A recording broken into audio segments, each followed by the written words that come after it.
अच्छा जी, अब आ जाते हैं कि इश्यूज़ जो जो हमें फ़ेस करने पड़ रहे हैं वो कौन कौन से इश्यूज़ हैं, उसको थोड़ा सा हम डिस्कस कर लेते हैं। और सही है जी, यही इश्यूज़ होते हैं। पहला इशू क्या है हमारे पास? सबसे पहले रिपोर्टिंग है। ये रिपोर्टिंग तो मेरे ख्याल में सबसे लास्ट में होती है। सबसे पहले तो क्या होगा? कुछ उससे भी पहले अगर हम आ जाएँ, थोड़ा और पहले आ जाएँ, बेसिक नॉलेज से भी पहले अगर हम आ जाएँ, कंटेंट क्रिएशन,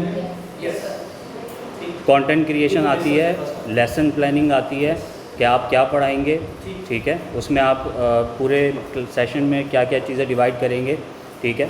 तो सबसे पहले हम आ जाते हैं, sir thank you so much.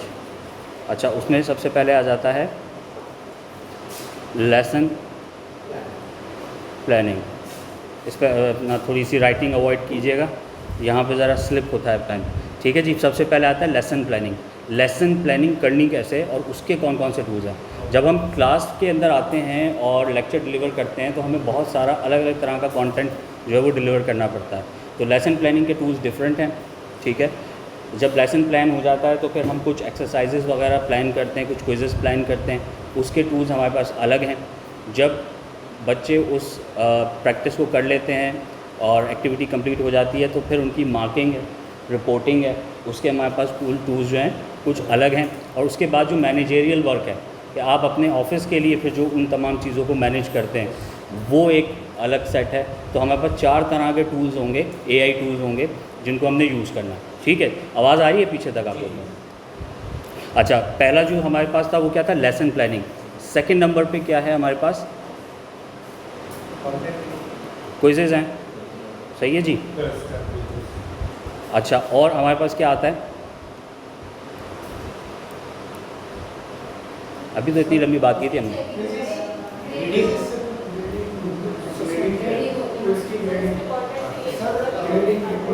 Grading and reporting. Quiz हो गई, उसके बाद हम ग्रेडिंग और रिपोर्टिंग की तरफ जाएंगे।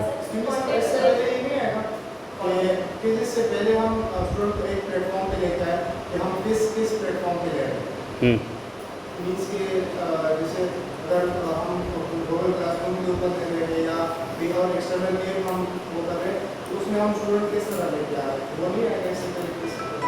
वो तो आपका प्लेटफॉर्म है ना, वो तो आपका LMS है, तो LMS की तो आपकी ट्रेनिंग हो रही होगी। LMS के ऊपर जो कंटेंट हम ऐड करेंगे या उसको प्लान करेंगे वो सारी चीज़ें हम जो है वो AI की टूल्स की मदद से इस्तेमाल कर रहे हैं। जब आप ये सारी चीज़ें प्लान कर लेंगे, बना लेंगे, कंटेंट तैयार हो जाएगा, क्विज़ेस तैयार हो जाएंगे, इसके बाद you have to put all these things on your LMS। और फिर बच्चे वहाँ LMS पे आएंगे, वहीं पे कंटेंट को कंज्यूम करेंगे, वहीं पे क्विज़ेस करेंगे और ये सारे काम वहाँ पे हो रहे होंगे। अब रिपोर्टिंग क्या होगी? रिपोर्टिंग आप उस LMS से निकालेंगे एज एन एक्सेल फाइल या फिर जो भी फॉर्मेट आपके पास होगा, और उस रिपोर्ट को फिर हम AI की मदद से जो है मज़ीद बेहतर या इंडिविजुअलाइज्ड जो है वो रिज़ल्ट बना के उनको दे पाएंगे। तो ब्लेंडेड लर्निंग का यही मकसद है कि हम बहुत सारे टूल्स को, बहुत सारी प्रैक्टिसेस को जो है वो कंपाइल करके और एक लर्निंग एक्सपीरियंस को बेहतर बना सकते हैं और हमारी अपनी मैनेजमेंट भी बेहतर हो सकती है।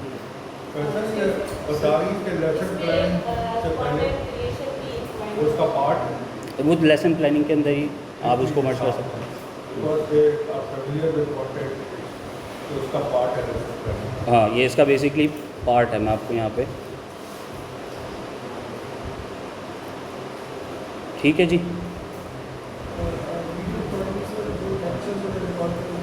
वीडियो रिकॉर्डिंग भी बिल्कुल आएगा, वो आपके ऑडियो विजुअल्स हैं। तो कंटेंट क्रिएशन के अंदर ही बेसिकली हर तरह का कंटेंट आ जाता है। वीडियो भी एक कंटेंट है, ऑडियो भी एक कंटेंट है, ये सारा कुछ बेसिकली कंटेंट में आ जाता है। ठीक हो गया? यहाँ तक तो हमें सारी बात समझ में आ गई है। अब थोड़ी सी हम लोग थ्योरी कर लेते हैं।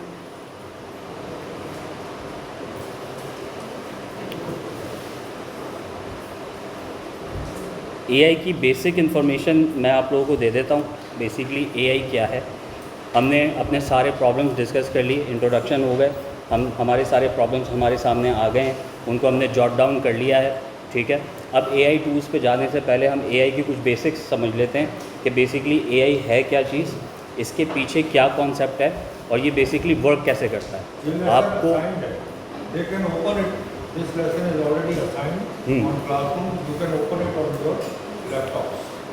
ये जो प्रेजेंटेशन, अच्छा ठीक है। अच्छा, अब यहाँ पर हम जब इसके कॉन्सेप्ट को समझने की कोशिश करेंगे, उससे फ़ायदा क्या होगा, क्या फ़ायदा होगा अगर हम कॉन्सेप्ट समझेंगे तो?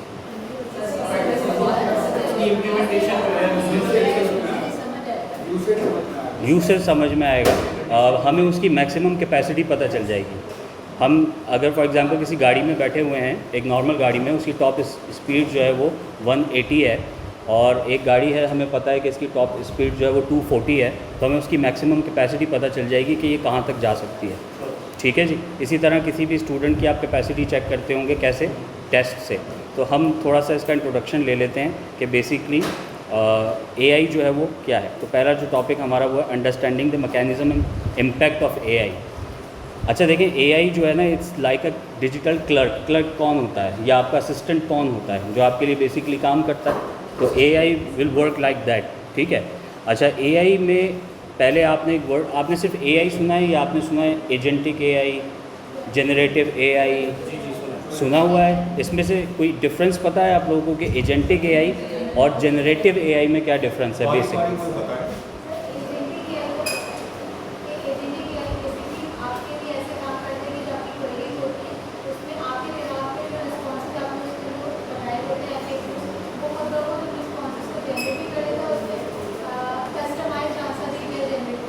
तो जनरेटिव AI आपने खुद कह दिया जनरेट कर देता है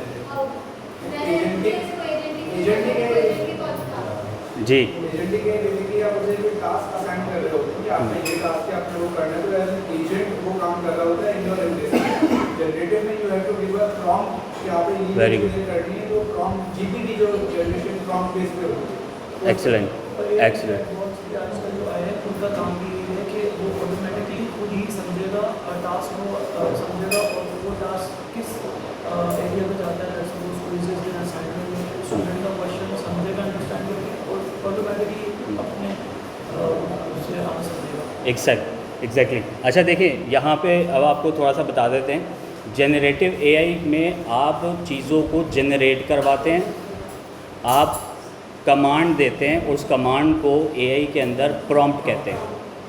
आपकी प्रॉम्प्ट अच्छी है तो उसको अच्छा मज़ीद बनाने के लिए प्रॉम्प्ट इंजीनियरिंग सीखी जाती है कि प्रॉम्प्ट बेसिकली काम कैसे करती है। जितनी अच्छी प्रॉम्प्ट होगी उतना अच्छा कंटेंट जनरेट होगा, and it could be anything. वो वीडियो हो सकती है, इमेज हो सकती है, इन्फोग्राफिक हो सकता है, या वो आपका कोई सिंपल सा फॉर्मेट में कंटेंट हो सकता है। ठीक है। तो generative AI basically is an AI जिसमें हम खुद प्रॉम्प्ट देके चीज़ों को जनरेट करवाते हैं। ठीक हो गया। एजेंटिक AI उससे एक ऊपर लेवल में जो है वो हम काउंट करते हैं। ठीक है। किसको? Agentic AI। नाम से वाज़ेह है, एजेंटिक AI के अंदर एजेंट्स होते हैं। ठीक है। अब फॉर एग्ज़ाम्पल एक सिंपल सी एग्ज़ाम्पल ले लेते हैं कि मैं अभी यहाँ पे बैठा हुआ हूँ और मुझे सुबह जो है वो इस्लामाबाद के लिए जाना है, लेकिन मेरे पास अभी इतना वक्त नहीं है कि मैं आपकी क्लास को बीच में रोक के मैं सबसे पहले www.sastaticket.pk पे जाऊँ, वहाँ जाके फ़्लाइट सर्च करूँ, उस फ़्लाइट को मैं बुक करूँ, फिर अपने क्रेडिट कार्ड जेब से निकाल के क्रेडिट कार्ड ऐड करूँ। बहुत लंबा प्रोसेस है ना। मेरे पास एक एजेंट मौजूद है, इट्स एन AI एजेंट। मैंने बस उसको एक लाइन दे देनी है कि कल इस्लामाबाद में मेरी शाम 5 बजे मीटिंग है, please do the arrangements, that's it. उसके पास मेरे क्रेडिट कार्ड की इन्फॉर्मेशन भी है और उसके पास इंटरनेट का एक्सेस भी है। अब वो एजेंट क्या करेगा, वो उस वेबसाइट पे जाएगा जहाँ से टिकट्स बुक होते हैं, वो खुद ही करेगा सारा। मैंने क्या उसको एक जुमला बोला था बस, मैं अभी उसको एक मैसेज करके और फिर मैं यहाँ पे कंटिन्यू कर रहा हूँ। वो उस वेबसाइट पे जाएगा, टिकट को बुक करेगा। बुक करते वक्त वो जो भी एयरलाइन होगी जो कि 5 बजे से पहले की वहाँ पे फ़्लाइट उतरेगी, वो उसी को बुक करेगा, क्योंकि मैंने उसको बताया 5 बजे मेरी वहाँ पे मीटिंग है। और उसके बाद वो मेरे क्रेडिट कार्ड से ऑटोमेटिकली उसको पे करेगा और वो बिल की कॉपी मेरे पास व्हाट्सएप पे आ जाएगी। पहला स्टेप। अब उसको इतना पता होगा कि जब मैं वहाँ जाऊँगा तो मुझे वहाँ पे स्टे भी करना है।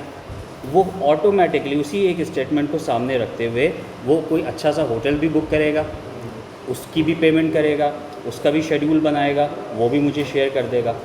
और रेंट ए कार भी कर देगा जो मुझे एयरपोर्ट से पिक करके होटल तक लेके जाएगी। ये सारे काम करके उसकी इनवाइसेस और पूरा शेड्यूल बना के मेरे पास आ जाएगा with in few seconds. This is called an agentic AI। एक मैंने अपने लिए एजेंट बनाया है जो मेरा ये काम कर सके। और एजेंट्स जो होते हैं हर टास्क के लिए अलग होते हैं। अब मैंने ये अपने ट्रैवल के लिए एक एजेंट बनाया है, उसकी ट्रेनिंग इसी तरह से मैंने की हुई है कि जब मैं उसको कोई चीज़ बोलूँगा अपने ट्रैवलिंग शेड्यूल के हवाले से तो वो उसी तरह से परफॉर्म करेगा। ठीक हो गया। अब कोई एजेंट मैं किसी और काम के लिए बना रहा हूँ तो वो काम अच्छे से परफॉर्म करेगा। तो इट्स एज़ लाइक कि मैंने एम्प्लॉयज़ हायर कर लिए जो फिज़िकली एग्जैक्ट नहीं करते, AI बेस्ड हैं, और बस उनको एक जुमला बोलना होता है, वो सारे काम करके और मुझे वो मेरी स्क्रीन पे दिखा देते हैं। This is called agentic AI। ठीक हो गया। सर एक क्वेश्चन है, AI जो है कि आप कह रहे हैं ये सब काम वो एजेंट के तौर पे करते हैं, इसको किस तरीके से हम क्रिएट करें? देखिए it's a very big thing ना। अभी हम जनरेटिव AI सीखेंगे। जनरेटिव AI से पहले तो हम प्रॉम्प्ट इंजीनियरिंग सीखेंगे। प्रॉम्प्ट इंजीनियरिंग हमें आ जाएगी तो वी विल हम अपने आप को बेटर करेंगे। प्रोसेस होगा। ये उसके ऊपर की स्टेज है एजेंटिक AI। तो द पर्पस हेयर इज़ कि मैं आपको डिफरेंस बताना चाह रहा हूँ कि जनरेटिव AI और एजेंटिक AI में क्या डिफरेंस है। ठीक है। तो एजेंटिक AI इस तरह से काम करता है और जनरेटिव AI में हम प्रॉम्प्ट इंजीनियरिंग के थ्रू, प्रॉम्प्ट्स के थ्रू अपनी चीज़ों को जनरेट करवाते हैं। जनरेटिव में चैट GPT क्या आता है? जी एग्जैक्टली। मैं आज टेक्स्ट से वो देते तो वो इजीली जो भी हमें रिक्वायर्ड है वो हमें ऑटोमेटिकली एग्जैक्टली ये जनरेटिव AI में आएगा। आज हम जितने भी टूल सीखेंगे वो जनरेटिव AI होंगे। एजेंटिक पे अभी हम नहीं जाएंगे। Something are not हमारे डोमेन में है। नहीं है। It's not our requirement as well, but knowledge is good, ये होनी चाहिए। ठीक है। अच्छा अब थोड़ा सा और समझ लीजिए इसके बेसिक्स को।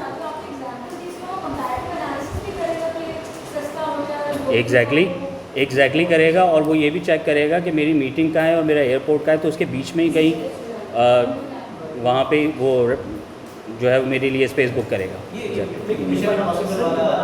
मिशन इम्पॉसिबल जो अभी आपके लेटेस्ट मूवी आई है बिल्कुल वही है। अच्छा जी अब थोड़ा सा और आगे बढ़ते हैं।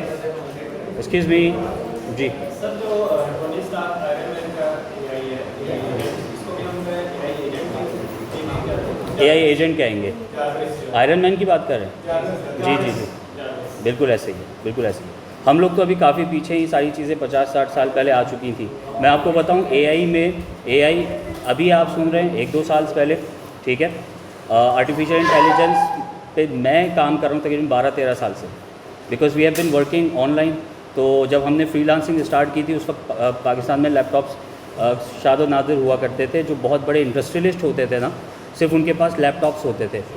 तो उस वक्त तो फ्रीलांसिंग का किसी को पता ही नहीं था। हम किसी को बताते थे कि हम ऑनलाइन प्रोजेक्ट्स पे काम कर रहे हैं तो लोग हंसते थे कि तुम यहाँ बैठे हो, वहाँ से पैसे आएंगे, यहाँ से काम कर रहे हो, क्या मतलब कोई बात समझ नहीं आ रही। और 12-13 साल से तो हम AI पे काम कर रहे हैं, 12-13 साल से। दुनिया में तो ये 50 साल से हो रहा है, ठीक है ना। तो बहुत आगे चीज़ें चली गई हैं। और अब तो IoT का भी आप लोगों ने सुना होगा, internet of things, that's a different thing. वो तो बहुत ही अलग चीज़ है, उसको तो आप के कोर्स में शायद बाद में कभी हम ऐड करेंगे। अच्छा दूसरा जो पार्ट है यहाँ पे, हाउ इट लर्न्स। ये जो LLM मॉडल्स होते हैं, जो आपके AI जो प्रोडक्ट्स होते हैं, सॉफ्टवेयर्स होते हैं, उसके पीछे जो वर्किंग मैकेनिज़्म होता है वो काम कैसे करता है, उसको देखिएगा। हाउ इट लर्न्स, ये लर्न कैसे करता है। बेसिकली एक डॉट्स को कनेक्ट करता है। जैसे हमारा जो ह्यूमन है, हमारा ह्यूमन ब्रेन है, वो इस तरीके से वर्क करता है। एक छोटी सी एग्जांपल मैं आपको दूं कि आप यहाँ बैठे हुए हैं अभी, ठीक है, और आप जाते हैं ऊपर 3rd फ्लोर पे।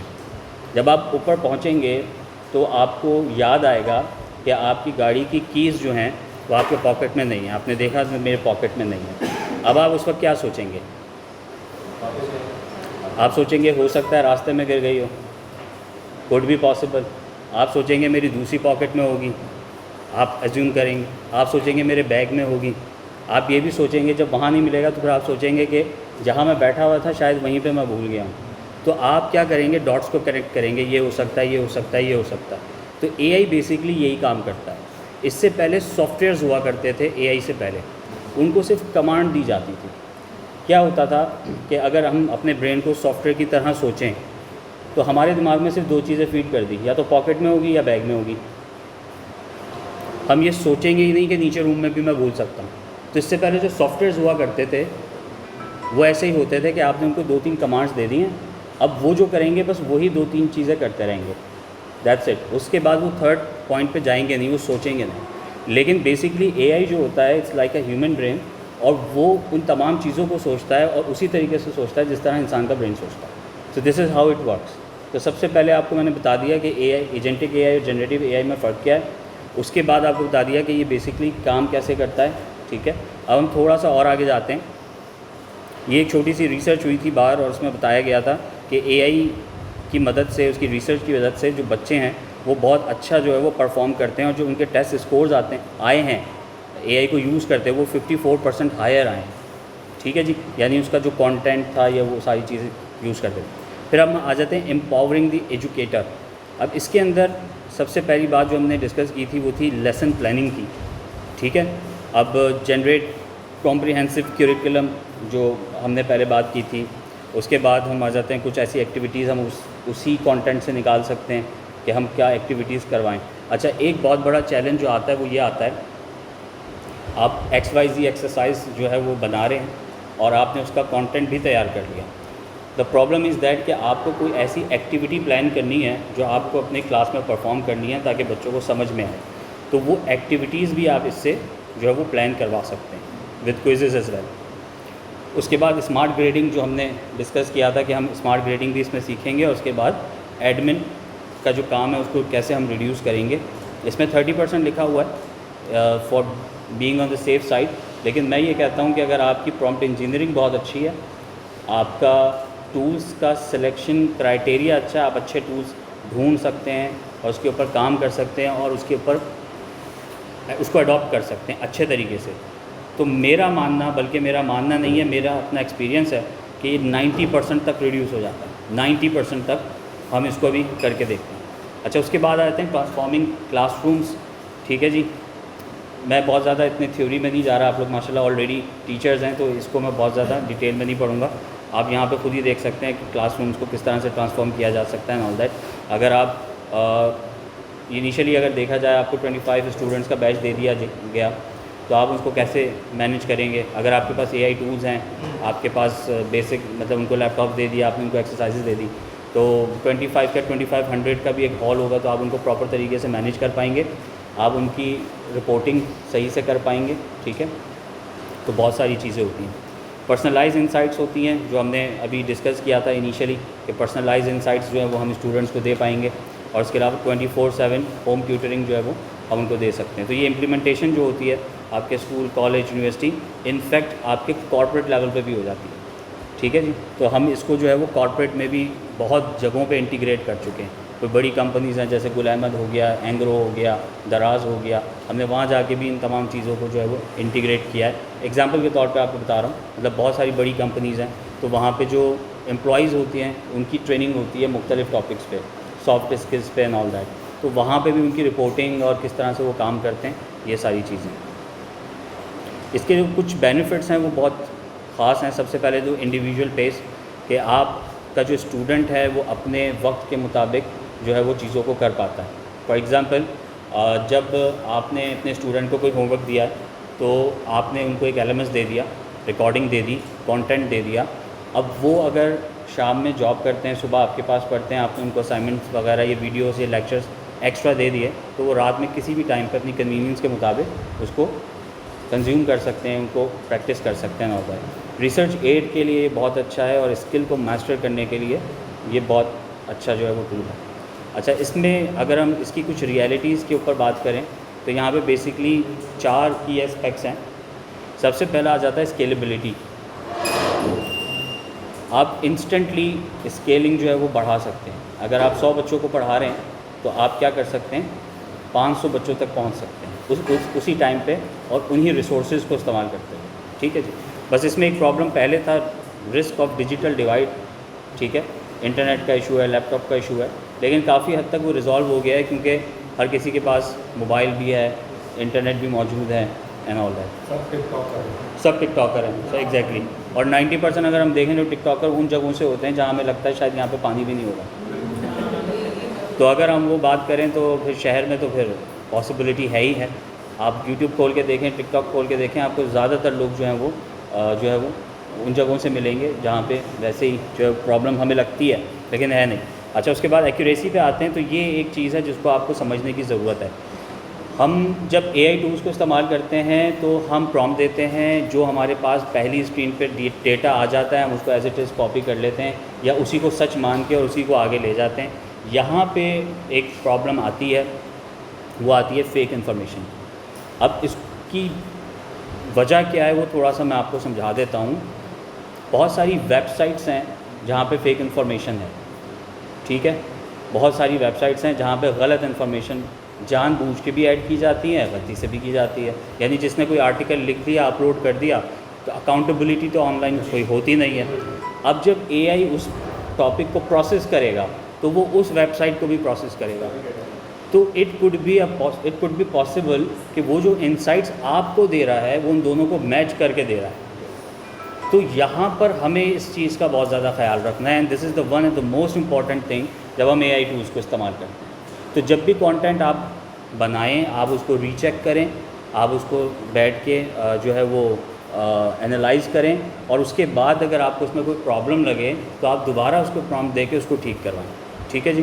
पहली प्रॉम्प्ट के बाद जो कंटेंट आता है उसको आप आंख बंद करके इस्तेमाल नहीं कर सकते। अगर एक चीज़ है AI में फैसल आपको यूज़ करने के लिए आपके पास उस डोमेन का नॉलेज होना ज़रूरी है। बिल्कुल, AI जो भी आपको दे रहा है, आप कम से कम आपके पास अगर उस डोमेन का नॉलेज नहीं है तो फिर आप उसको एग्जैक्टली सर ने बिल्कुल सही बात की है कि आप जिस डोमेन को सर्च कर रहे हैं, जो ट्रेड आप वहाँ पे कंटेंट जिसका डेवलप कर रहे हैं, आप उसके अंदर एक्सपर्ट होंगे तभी आप उन प्रॉब्लम्स को आइडेंटिफाई कर पाएंगे, ठीक है ना। अब फॉर एग्जांपल मेरा ताल्लुक़ IT से है, मैं बिल्कुल बन लेता हूँ सर, मेरा ताल्लुक़ IT से है, लेकिन अगर मुझे GDP के ऊपर एक वो बनाना है, एक लेक्चर बनाना है, ठीक है, और मैं उसमें मदद ले लेता हूँ AI की। अच्छा, मैं क्यों बनाऊँगा GDP का?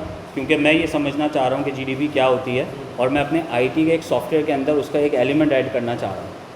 तो मैं अगर उस कंटेंट को वहाँ से लेके आता हूँ तो माइट भी मुझे वो इन्फॉर्मेशन मिले जो रॉन्ग हो, ठीक है, या इनकम्प्लीट हो, ठीक है, या स्टैटिस्टिक्स में उसमें कोई प्रॉब्लम हो, तो मैं क्या करूँगा, उसको as it is copy paste कर दूँगा। तो ये एक प्रॉब्लम्स आती हैं कि आपका जो है वो उस टॉपिक के अंदर जो है वो सीनियर होना, या एटलीस्ट इतना मास्टर होना कि आप उसमें जो गलतियाँ हैं या उसमें जो फेक इन्फॉर्मेशन है उसको आइडेंटिफाई कर सकें। आप कुछ सवाल कर रहे हो?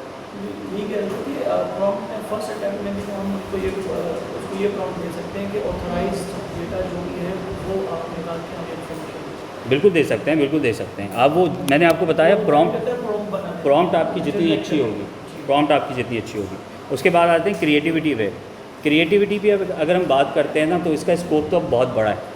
मैंने आपको इसका पूरा स्कोप बता दिया कि ये किस तरह से वर्क करता है, इसका दिमाग कैसे काम करता है, ठीक है। लेकिन इसको जो ख़तरनाक बनाता है वो ये बनाता है कि इसके पास डेटा कितना, इस बात को समझिएगा। ये आप समझ लेंगे तो आपको कॉन्सेप्ट समझ में आ जाएगा। AI को ख़तरनाक उसका डेटा बनाता है। आपके ब्रेन को वो क्या करता है, हम बात करते हैं ना रूटीन्स की। रूटीन पहले जब हमने एक इस्टेब्लिश की थी, काइंडली उस रूटीन को फॉलो करें। बार बार रिपीटिशन से फिर बेकार है। हमने सीखा है कि रूटीन होनी चाहिए।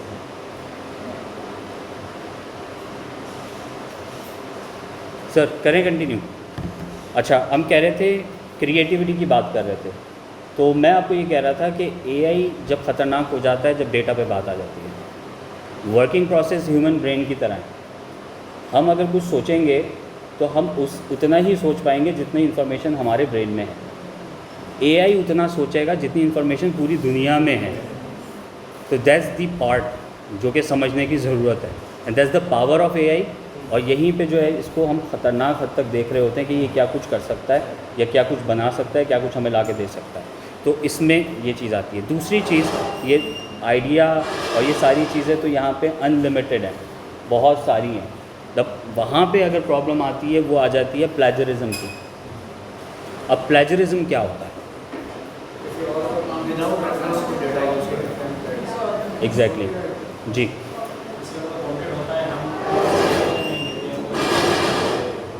अब यहाँ पे दो बातें हो रही हैं भाई। इसका जो फ़ायदा है वो ये है कि आइडिएशन आपकी तो अनलिमिटेड है, पूरा कंटेंट पूरी दुनिया से उठा के ये आपके पास ले आएगा। लेकिन इसका जो नुकसान है वो ये भी हो सकता है कि जो कंटेंट लेके आ रहा है वो किसी का कॉपीराइटेड कंटेंट है, और अगर आपने उसको इस्तेमाल कर लिया तो आपके ऊपर लीगल कैजुअलिटीज़ हो सकती हैं, आपके ऊपर प्रॉब्लम्स आ सकते हैं।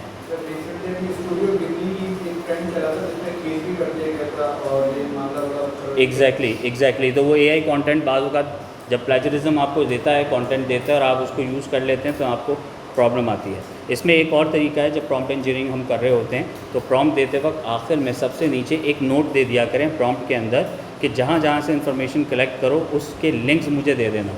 तो आपको ये पता चल जाएगा कि ये जो कंटेंट है कहाँ कहाँ से लिया गया है, और आप रीचेक कर सकते हैं उन वेबसाइट्स पे जाके कि जो कंटेंट उन वेबसाइट से उठाया गया है क्या वो कॉपीराइटेड है या नहीं है। ठीक है, ये इम्पॉर्टेंट जो है वो एलिमेंट है। अब मैं आपको बताऊं कि इसकी इम्पॉर्टेंस क्यों है। आप एक ऐसे इदारे में बैठे हैं जो कि रजिस्टर्ड है, इसकी value all over the world बहुत अच्छी है, ठीक है, हुनर फाउंडेशन की मैं बात कर रहा हूँ।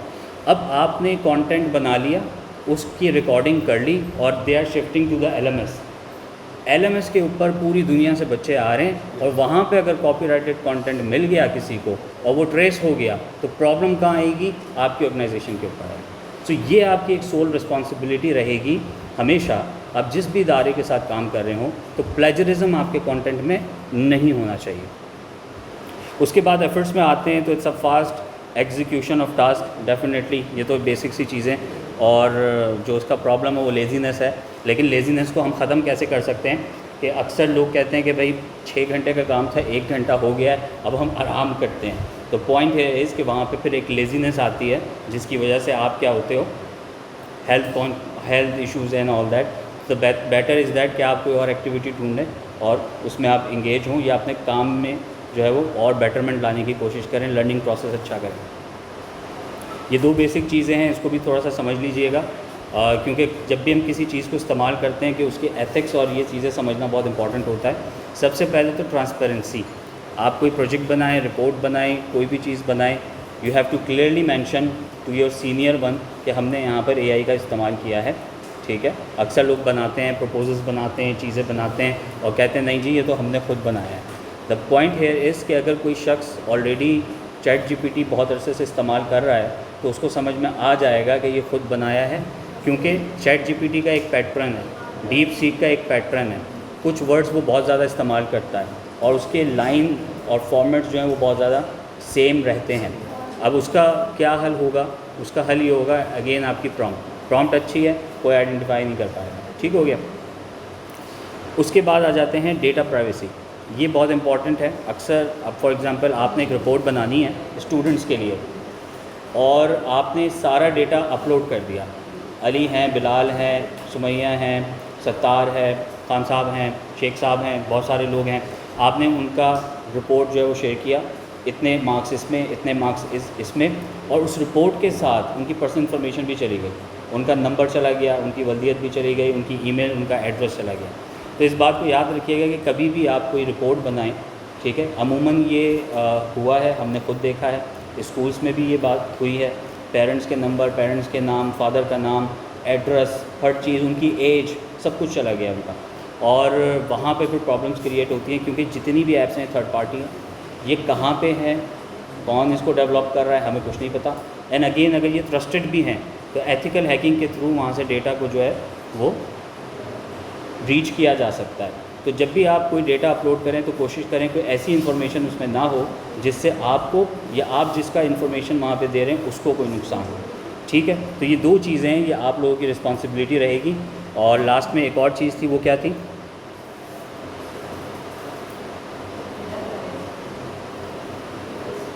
दो रिस्पॉन्सिबिलिटी ये है हमारे पास, एक तो ट्रांसपेरेंसी होनी चाहिए, ये हमारी एज ए इंस्ट्रक्टर, दूसरा डेटा प्राइवेसी।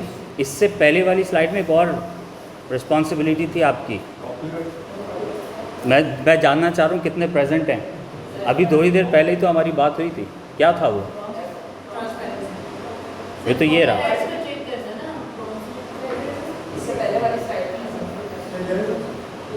इसमें थी नहीं,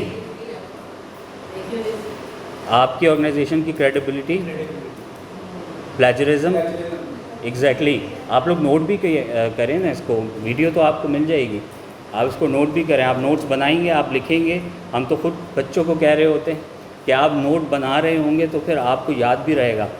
अच्छा, ब्लेंडेड लर्निंग पे आ जाते हैं, उसके बाद हम अब प्रैक्टिकल अप्रोच पे जाएंगे। तो आपके पास आई गेस इंटरनेट्स वगैरह सबके पास हैं, ठीक है, मोबाइल भी आप लोगों के पास हैं, उसको भी टेबल पर रख लीजिएगा, उसका भी इस्तेमाल होगा। और आप लोगों के पास अगर QR स्कैनर है मोबाइल में, दैट्स गुड, वरना हम आपको थोड़ा टाइम दे देंगे, आप QR स्कैनर ऐड कर लीजिएगा। अच्छा जी, यहाँ तक कोई सवाल है? AI tool, agentic AI, generative AI, prompt engineering, AI concept, how it works and all that, कोई क्वेश्चन है तो फिर हम नेक्स्ट टॉपिक पे जाते हैं, ठीक है। अच्छा, अब आ जाते हैं ब्लेंडेड लर्निंग क्या होती है।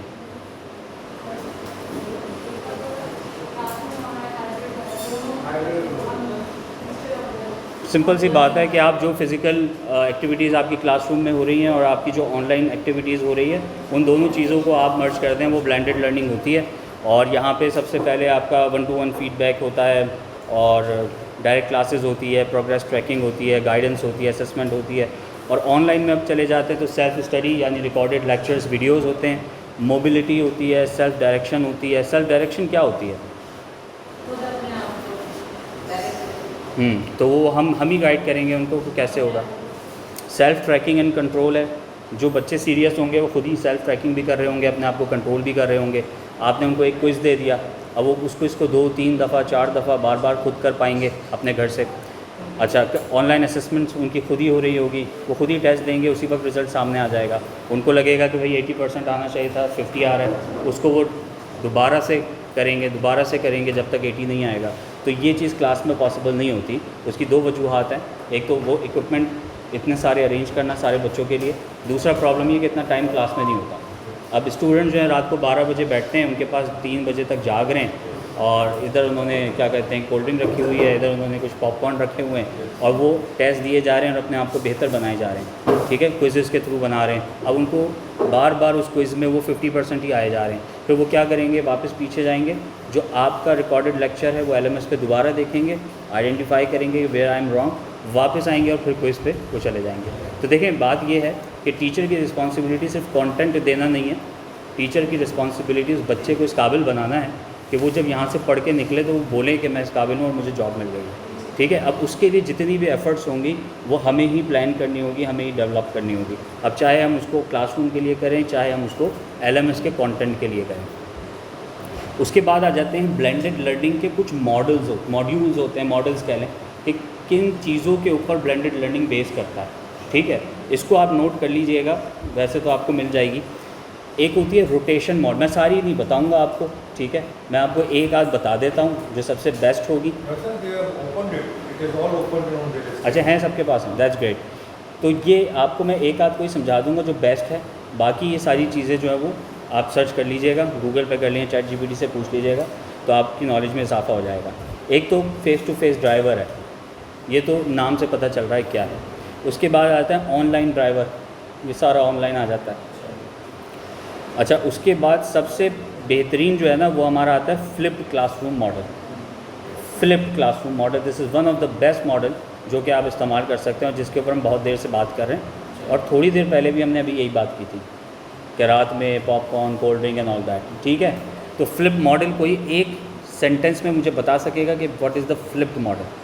क्लास स्टार्ट होने से पहले हम कंटेंट दीजिए, फिर क्लास में प्रोजेक्ट इसमें देखा जाए, क्विज दिया उसका कुछ। ठीक है, दैट्स परफेक्ट। यानी जो थ्योरी है वो उनको पहले प्रोवाइड कर दी जाए, वो उसकी प्रैक्टिस कर लें, उसके क्विज़ेस भी अगर देना चाहें तो वो आप दे दें, और उसके बाद जब वो क्लासरूम में आए तो वो सिर्फ प्रैक्टिकल अप्रोच के साथ हो, और उनको पहले से ही पता हो कि करना क्या है। उससे क्या होगा कि आपके 2 घंटे की जो क्लास है वो 1 घंटे की हो जाएगी, आपका भी टाइम जो है वो सेफ़ होगा, उनका भी टाइम सेफ़ होगा, रिसोर्सेज भी बचेंगे, और एग्जैक्टली उससे क्या होगा कि आप कम वक्त में ज़्यादा बच्चों को जो है वो पढ़ा पाएंगे, आपकी ज़िम्मेदारी जो है वो और इन्हांस हो जाएगी। अच्छा, why blended learning approach is good, कुछ बेसिक चीज़ें हैं। प्रैक्टिकल लर्निंग है, हाईली इंटरेक्टिव लर्निंग मटेरियल आपको मिल जाता है, लर्निंग प्रोग्रेस ट्रैकिंग जो हमने अभी थोड़ी देर पहले ही डिस्कस की थी वो है, और उसके बाद आ जाते हैं different learning strategies for different learners. किसी को टाइम सूट करता है रात का, किसी को टाइम सूट करता है शाम का, कोई कहता है मैं सुबह उठ के फजर के बाद बैठ के पढ़ता हूँ तो मुझे बहुत अच्छा लगता है। तो सबकी डिफरेंट जो है वो माइंडसेट होता है, उस हिसाब से वो लोग काम करते हैं। सो फार हमारा जो एक फॉर्मेलिटी थी कंटेंट की, वो तो यहाँ पे हो गई है कंप्लीट। ठीक है जी, यहाँ तक तो सारी चीज़ें क्लियर हो गई हैं। अब हम वापस आ जाते हैं अपने किस पे,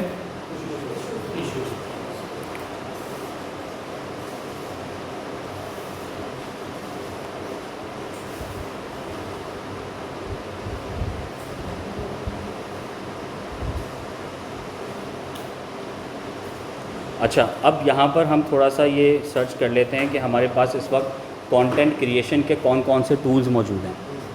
ठीक है, कंटेंट क्रिएशन की बात कर रहे हैं, लेसन प्लानिंग की बात कर रहे हैं, सिंपल टूल्स की बात कर रहे हैं जो इस वक्त बेसिक टूल्स हैं, कोई भी इस्तेमाल कर सकता है, स्कूल के बच्चे भी इसको इस्तेमाल कर रहे हैं। ठीक है, अब सबसे पहला टॉपिक हमारा क्या था, कंटेंट क्रिएशन का। कंटेंट क्रिएशन या फिर लेसन प्लानिंग, बेसिकली हम इसको लेसन प्लानिंग बोलेंगे, उसके अंदर सारा कुछ आ जाएगा। ठीक है,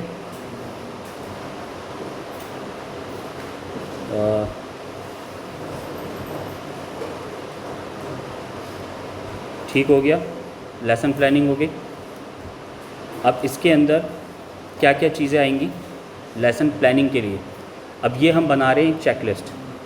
जब हम किसी लेसन को प्लान करते हैं तो हमें क्या क्या चीज़ें चाहिए होती हैं। सबसे पहले हमें चाहिए होती है थोड़ी सी,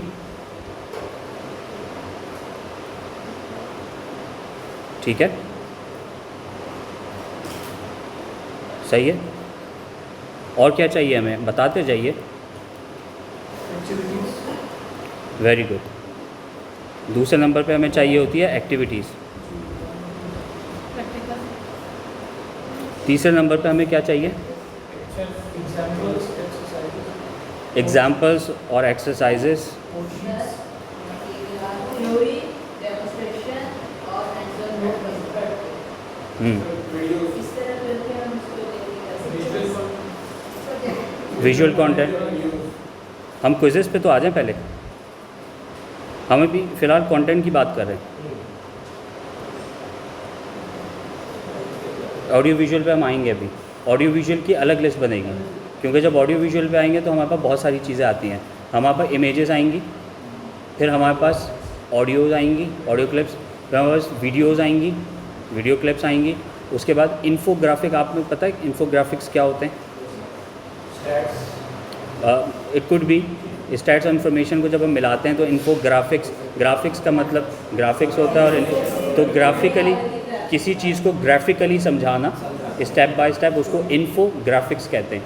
तो वो उसमें आएगा। अभी फ़िलहाल हम क्या कर रहे हैं, लेसन प्लानिंग में जो कंटेंट तैयार हो रहा है हम उसको अभी प्लान कर रहे हैं। तो सबसे पहले थ्योरी आ गई है हमारी, ठीक है जी।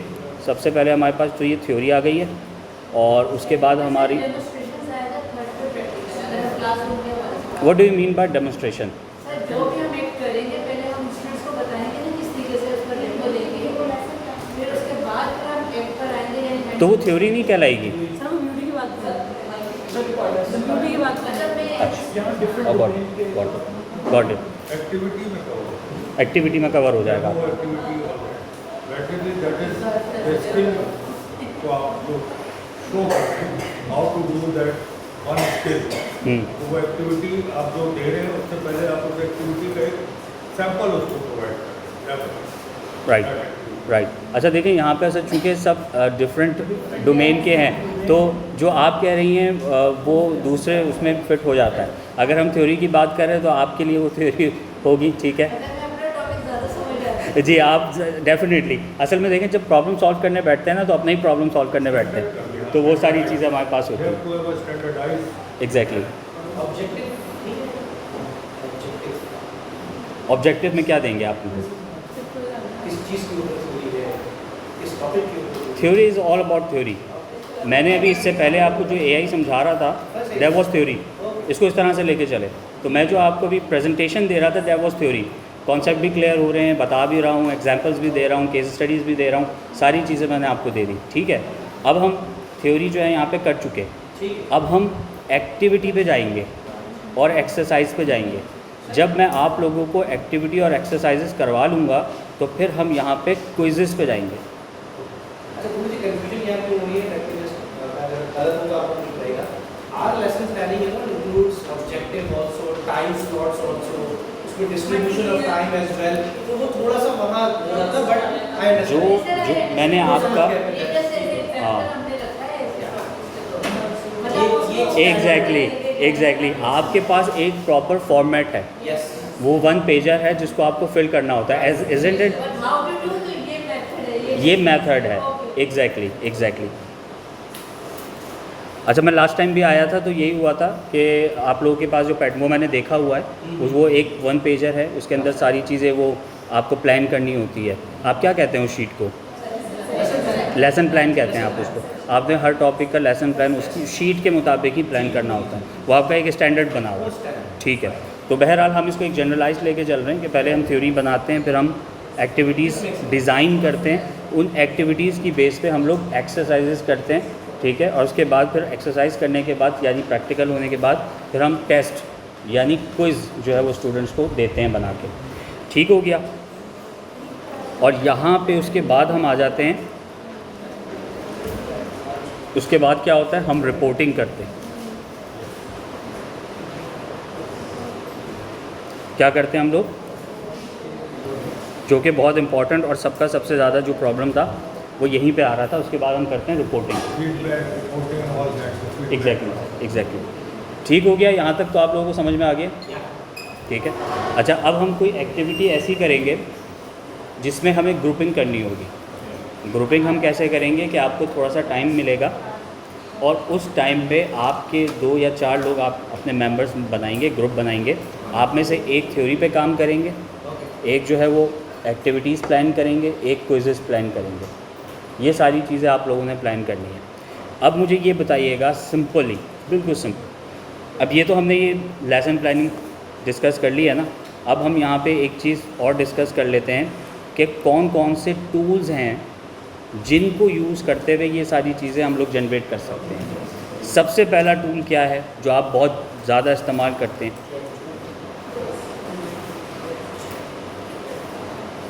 अच्छा, चैट जीपीटी तो इतना पुराना हो गया है, इस वजह से मशहूर है, लेकिन चैट जीपीटी की अगर प्रोग्रेस हम देखें तो उससे बहुत बेहतर चीज़ें आ गई हैं। डीप सीक आया, उसके बाद क्लाउड आया, फिर Gemini is also good as well, ठीक है।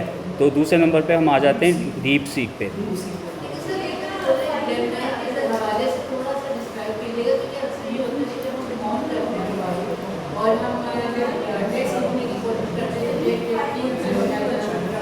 जी, अकॉर्डिंग टू माइक जो उसके पास माइक्रोफोन होता है जिसके जरिए हम उन्हें क्या कहना चाहिए कि स्पीक करते हैं, मतलब तो वो ऑटोमेटिकली चला जाता है या फिर उसको पेस्ट करना पड़ेगा, तो इसके बारे में किस पे बात करें आप? जेमिनाई पे?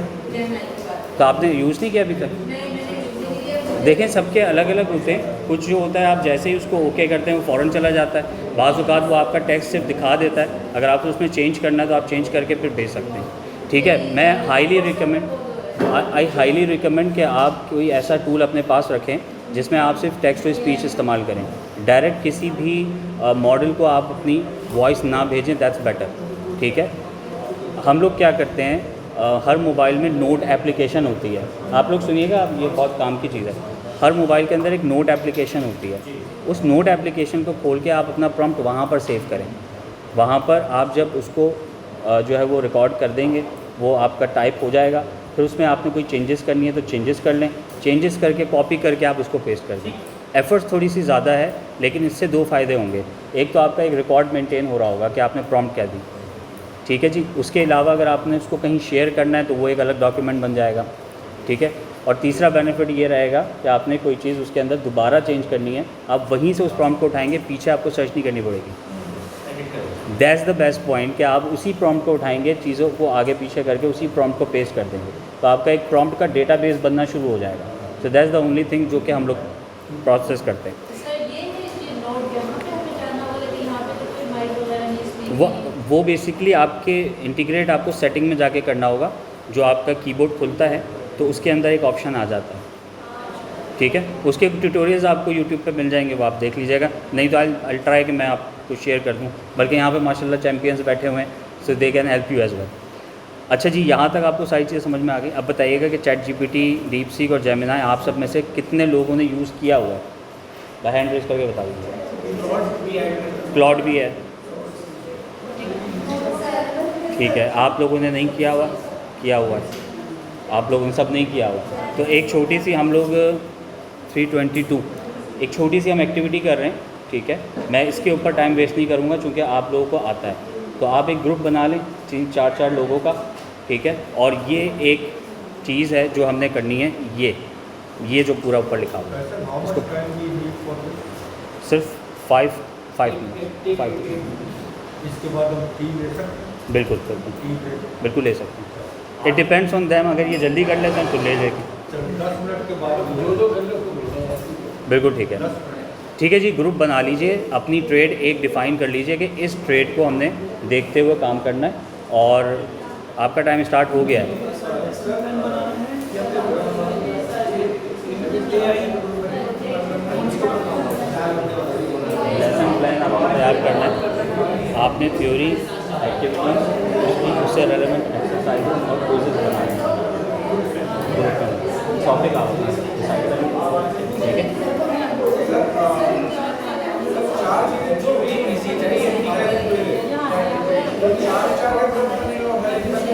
चार का बना लीजिए, बिल्कुल सब एक एक एक्टिविटी करना।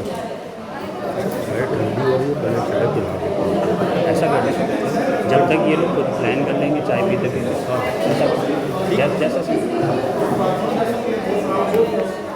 अच्छा ये